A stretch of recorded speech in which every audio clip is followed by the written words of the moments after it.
खबरदार अज तो बाद तू किसी वकील दे बारे गल कीती तेनू कोई माफी नहीं मिलनी। हल्फन कब पता चला आपको कि रजब भट्ट के साथ ये वाकया पेश आ गया? मुझे पहले ही पता था। जब इसे एयरपोर्ट के ऊपर इसने लैंड किया, एयरपोर्ट पे उतरा, इसे गिरफ्तार क्यों नहीं किया? मेरा सवाल कानून नाफिज करने वाले अदारों है कि उन्हें एक्शन में आना चाहिए था। उन्हें रजब भट्ट को एयरपोर्ट के ऊपर गिरफ्तार करना चाहिए था। आप माफी मांग रहे हैं यार, बस आइंदा भाई नहीं करेगा। जब एयरपोर्ट के ऊपर आ, इसके ऊपर NCC वाला पर्चा था। ये जो पर्चा है FIR वाला 295A वाला कराची वाला, उसके अंदर भी ये इश्तिहारी था। ये दो पर्चों के अंदर इश्तिहारी था। तो एयरपोर्ट के ऊपर इसको गिरफ्तार क्यों नहीं किया गया? और इसने कहा था कीड़े मकोड़े जो निकलते हैं, जो डड्डू निकलते हैं बरसाती, इनको सीधा करना आता है। तो ऑब्वियसली रजब भट्ट ने पत्थर फेंके तो बदले में फूल नहीं, इसको ईंटें पड़ी। वीडियो वायरल हुई जिसमें आप कह रहे हैं कि पुत्र तो आना जड़ा अदालतां दे कोल ही है। तो समझते हैं काफ़ी लोग कह रहे हैं कि मियाँ बिलाल साहब ने ही करवाया तमाम मामला जो है कराची में। अभी भी रजब भट्ट के लिए मौका है इन चीज़ों से बाज आ जाए, नहीं तो इस तरह की मुश्किलात उसके लिए बढ़ती जाएंगी। अस्सलाम वालेकुम जी, आप देख रहे हैं दस्तक टीवी। मैं हूं आपका मेज़बान मियां अब्दुल्ला। नाज़रीन, जट चढ़िया कचहरी तो आपने सुना था, लेकिन जब बट चढ़ा ना कचहरी तो उसको वकीलों ने दुर्गत बनाई उसकी, और ऐसा सॉफ्टवेयर अपडेट किया कि तमाम सोशल मीडिया और मेन स्ट्रीम मीडिया पे एक ही खबर जो है वो वायरल है कि रजब भट्ट को जो है वो इतना तशद्दुद किया गया है कि उसने अपने जिस्म पे मुख्तलिफ तशद्दुद की जो तस्वीरें हैं वो सोशल मीडिया पर वायरल कर दी हैं। जिसके बाद जो लोग हैं काफ़ी जो लोग हैं वो वकीलों को भी तनकीद का निशाना बना रहे हैं, और कुछ लोग जो हैं वो वकीलों की साइड पर हैं कि कई लोगों की इल्ज़ाम लगा रहे हैं कि रजब भट्ट जो है वो अपनी मुंह से बात करते भी ये सोचता नहीं है कि इससे क्या किसी की दिल आज़ारी होगी या क्या मामला होगा। मियाँ बिलाल साहब मेरे साथ मौजूद हैं, जिनकी एक वीडियो थी जिसमें वो कह रहे थे कि तूने आना जो है वो अदालतों में ही है। जिसके बाद जो है वो इन पे इल्ज़ाम भी लगाया जा रहा है। एक दरख्वास्त दी गई है जिसमें मियाँ बिलाल साहब को 109 में रखा गया है, यानी कि मशवरे के अंदर रखा गया है, और कराची के अंदर ये वाक़या पेश आया है। जिसके बाद सोशल मीडिया पे एक कोहराम मचा हुआ है कि आखिरकार ये मामला किस तरफ जा रहे हैं, क्या वकला जो हैं वो अपना केस जो है वो इस तरह करेंगे। इस पर बात करने के लिए मियाँ बिलाल साहब हमारे साथ मौजूद हैं, इनसे बात करेंगे। अस्सलाम वालेकुम सर। जी वालेकुम सलाम। मियाँ साहब, मुझे बताइएगा कि रजब भट्ट के ऊपर तशद्दुद किया गया है, उसको तशद्दुद का निशाना बनाया गया। एक जानिब जो है वो वकला ये बात करते हैं कि मावरा अदालत जो है वो कोई अपनी अदालत ना लगाई जाए, लेकिन वकला ने जो है वो अपनी अदालत लगा दी। एक जानिब उनका ये बयान देना कि पुलिस जो है वो मावरा अदालत ये काम करती है, लेकिन दूसरी जानिब जो है वकला ने ये काम किया, ये खुला तजाद नहीं है? देखें, हर चीज़ का एक टिट फॉर टैट होता है, अदले का बदला होता है। जब आप किसी की इज़्ज़त पर कीचड़ उछालोगे और किसी पे पत्थर बरसाओगे तो आपको वेट करना चाहिए कि आगे से आपको ईंटें भी पड़नी है। तो ऑब्वियसली रजब भट्ट ने पत्थर फेंके तो बदले में फूल नहीं, इसको ईंटें पड़ी। तो ये एक सोशल मीडिया के ऊपर बढ़ते हुए इंतशार की रोकथाम के लिए और सोशल मीडिया पे डिजिटल बदमाशी की रोकथाम के लिए ये अमल किया गया है कि कोई भी शख्स कल को उठकर वकला के काले कोट को की उनकी डिग्निटी पर बात ना करे। इसने कराची के वकीलों को ललकारा। कराची के जो वकील हैं वो गैरतमंद लोग हैं, उन्होंने कभी भी इन चीज़ों को बर्दाश्त नहीं करना था। इन्होंने कहा जी हम आए, आगे से हमें कुछ नहीं हुआ, हम ये बेसिकली ये सारा कसूर इनके एडिटर्स का है, ये इनके फैंस का है जो नीचे उल्टे सीधे कमेंट्स करते हैं। और मैं आपको पहले भी कहता था, पाकिस्तान के अंदर ये जितनी बढ़ती हुई लड़ाई है, जितना बढ़ता हुआ इंतशार है, इसकी फसाद की जड़ सिर्फ लाइव है।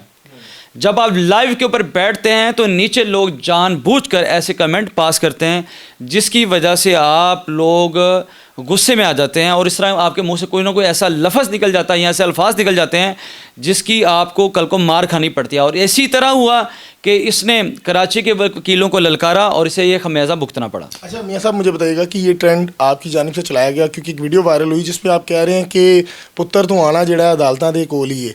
तो समझते हैं काफ़ी लोग कह रहे हैं कि मियाँ बिलाल साहब ने ही करवाया तमाम मामला जो है कराची में अरेंज करवाया गया, और सब लोगों को करके और रजब भट्ट को जो है तशद्दुद का निशाना बनाया गया और बाकायदा तौर पर शूट किया गया इसको। देखें, आप कोई भी शख्स बच्चा नहीं है, रोटी को चोची नहीं कहता। हर शख्स को नज़र आ रहा था कि एक फॉर एग्जांपल अगर एक शख्स आपको सोशल मीडिया के ऊपर बुरा भला कहता है और किस दिन आपके घर के आगे से गुजरता है तो आप क्या करेंगे? इधर आप बैठ, मैं तुम्हें मेरा भाई चाय पिलाता हूँ, बिस्किट खिलाता हूँ, या आपको मैं गले में फूलों का हार डालता हूँ। तो कराची के वकला के बारे में बकवास कर रहा था, वो बेचारे बड़े सब्र से और अच्छे तरीके से काम ले रहे थे, लेकिन इन्होंने उनके जो सब्र के पैमाने को लबरेज कर दिया, जिसकी वजह से इन्हें ये मुश्किलात का सामना करना पड़ा। और और अभी भी रजब भट्ट के लिए मौका है इन चीज़ों से बाज आ जाए, नहीं तो इस तरह की मुश्किलात उसके लिए बढ़ती जाएंगी और अब तो वो पाकिस्तान से भाग भी नहीं सकता। ठीक है, अच्छा मुझे बताइएगा मियाँ साहब, हल्फन कब पता चला आपको कि रजब भट्ट के साथ ये वाक़या पेश आ गया? मुझे पहले ही पता था। वो भी यही कह रहे हैं तो आपके नारे लगे। भाई आपको भी पता था, पूरे पाकिस्तान को पता था कि यार वोकला के बारे में बकवास कर रहा है, तो वोकला के बारे में जब भी कोई बकवास करता है उन्हें फिर फैंटी लानी, उन्हें फिर थोड़ी दुर्गत बनानी सी। मैंने एक पैगाम जारी किया था इसके दोस्तों को, जो एक दो ऐसे पर्सनल कीप फ्रेंड दोस्त हैं रजब के, जो रजब के मामला देखते हैं। मैंने उन्हें कहा था यार इसको बोलो तेरी मेहरबानी कल्ला कल्ला तो मुंडा है ना, इस तरह के मसले क्रिएट कर मेरा भाई, सानू कोई शौक नहीं तेरे नाल लड़न दा, लेकिन ये बंदा करता कोई बात नहीं, खैर है देखी जाएगी, ये है वो। इसने बेसिकली ईजी ले लिया था और हर शख्स को पता था कि अगर इन चीज़ों पर ये कूल डाउन नहीं होगा, इन चीज़ों को, इन मामलात को अपने बर्दाश्त के कंट्रोल के दायरे में नहीं करेगा तो ये चीज़ें क्रिएट होनी थी। अच्छा मियाँ साहब, मेरा सवाल है यहाँ, 5 उंगलियाँ एक जैसी नहीं होती, वकला अच्छे भी हैं बुरे भी हैं और आम लोग जो हैं वो अच्छे बुरे भी हैं। बुरे बिल्कुल नहीं हैं, अल्हम्दुलिल्लाह वकला अच्छे ही हैं, लॉर्ड्स का प्रोफेशन है। और जब भी आप किसी के काले कोट को छेड़ोगे, उसकी डिग्निटी पे बात करोगे तो माफी बिल्कुल भी नहीं। देखो दिल आज़ारी हुई है, वकला की दिल आज़ारी हुई है तो देन ही वकला ने यह कदम उठाया, नहीं तो वकीलों को कोई शौक नहीं था इस तरह के डिजिटल बदमाश से लड़ने का। अच्छा, इस वाक़ये के बाद लोग ये तासुर लेंगे वकला के बारे में ना कोई बात कर सकता है ना ही कुछ। जहाँ पर वकला को गलत काम करते हैं, अवाम को, पाकिस्तानी कौम को, पाकिस्तानी अवाम को बिल्कुल हक है कि वो हमें क्रिटिसाइज़ करें। और देखें जो कानून होता है, देखें मेरी बात सुनें, कानून जो होता है वो अमीर के लिए भी है, गरीब के लिए भी है और एक जैसा होना चाहिए। जब इसे एयरपोर्ट के ऊपर इसने लैंड किया, एयरपोर्ट पे उतरा, इसे गिरफ्तार क्यों नहीं किया? मेरा सवाल कानून नाफिज करने वाले अदारों है कि उन्हें एक्शन में आना चाहिए था, उन्हें रजब भट्ट को एयरपोर्ट के ऊपर गिरफ्तार करना चाहिए था। देखिए सर, बेल पहले नहीं हुई होती, बेल जब एक शख्स आता है तो देन अदालतों में जाके प्रोटेक्टिव बेल मिलती है, और जब इसे प्रोटेक्टिव बेल इस्लामाबाद से मिली तो देन इसे रिलीफ मिला 7 दिन का। जाएं आप जाके कराची से, ये नहीं था कि बंदा बाहर बैठा उसे प्रोटेक्टिव बेल मिल गई, बाहर बैठे बंदे को कभी प्रोटेक्टिव बेल नहीं मिलती, उसे आना पड़ता है, उसे पेश होना पड़ता है, आफ्टर पेश होने के बाद उसे प्रोटेक्टिव बेल मिलती है। जब एयरपोर्ट के ऊपर आ, इसके ऊपर NCCA वाला पर्चा था, ये जो पर्चा है FIR वाला 295A वाला कराची वाला, उसके अंदर भी ये इश्तिहारी था, ये 2 पर्चों के अंदर इश्तिहारी था, तो एयरपोर्ट के ऊपर इसको गिरफ्तार क्यों नहीं किया गया? सवालिया निशान। ये सब मुझे बताएं कि कब पता चला आपको कि रजब भट्ट को फेंटी पड़ गई है?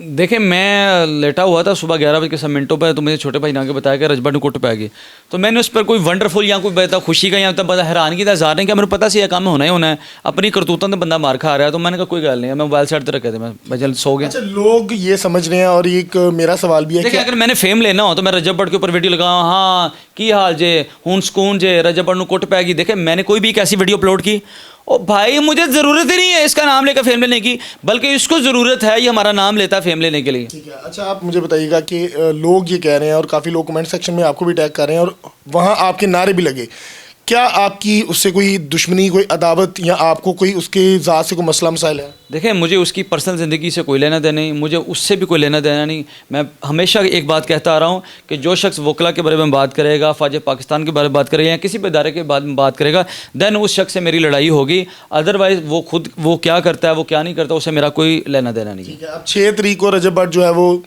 लाहौर आ रहा है अदालत में पेश होने के लिए। मेरे ख्याल में मज़ीद ज़रूरत नहीं है इसकी फेंटी लगाने की, वो इसलिए क्योंकि उसे कहा था कि खुशबू जो आपने लगा के आना है वो खुशबू उसने लाहौर लगा के आना, का रंजा राजी हो गया है और मेरे ख्याल में ना फेथ इसके लिए इतना काफ़ी। और मुझे उम्मीद है कि रजब भट्ट को भी मज़ीद अकल आ जाएगी, वो इस तरह की कोई एक्टिविटी नहीं करेगा और ना ही इस तरह के अल्फाज इस्तेमाल करेगा। बिल्कुल जी। मियाँ बिलाल साहब हमारे साथ मौजूद थे और रजब भट्ट के साथ जो मामला पेश आए हैं वो आपने तमाम लोगों ने देखे। उसके बाद जो है सोशल मीडिया पे काफ़ी लोग जो हैं वकला को भी क्रिटिसाइज़ कर रहे हैं और कुछ लोग जो हैं वो रजब भट्ट की साइड पे हैं, यानी कि 2 धड़े जो है इस टाइम चल रहे हैं। तमाम चीज़ें आपके सामने लाना था कि रजब भट्ट भी जो अपनी ज़ुबान से बात करते हुए अक्सर फंबल कर जाता है और कुछ ऐसे अल्फाज बोल जाता है जिससे लोगों की दिल आज़ारी होती है। यकीनन हर जगह इंसान ठीक नहीं होता, लेकिन इस तमाम मामले को होना नहीं चाहिए था, ये बैठ के सॉर्ट आउट होना चाहिए था